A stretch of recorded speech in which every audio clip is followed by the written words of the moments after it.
अस्सलाम वालेकुम जी दोस्तों, क्या हाल चाल है। उम्मीद है सारे भरा ठीक हो सन। असाने भरावां नाल शौक भी अच्छा जा रहा सी। मैं गुलाम मुस्तफा, तुसी देखण लगे हो वांज पिजन चैनल। जी दोस्तों चेक करो जनाब, इत्थे पूरा जनाब माहौल बनया, माहौल पूरा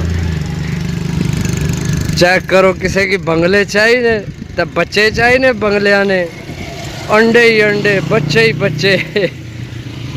लै जी ननकाना साहब वाले है, लाखे भी है ने बिच, पट्टी आले भी है ने भाई, पट्टी आले लाखे सारे ही है ने, झपरे भी है ने बिच फिरन लगे। चेक करो, बाकी यकीन करो इतना बच्चा यार, इतना अंडा, सारा एरिया भरे पे।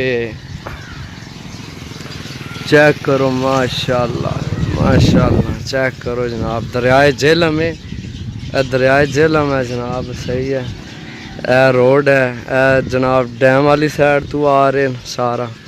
ते ए जनाब लाखे पट्टी आले, चेक करो यार। ए तक अंडा पे, सारे थल्ले अंडे बच्चे ने, अंडे भी बच्चे भी, चेक करो सही है।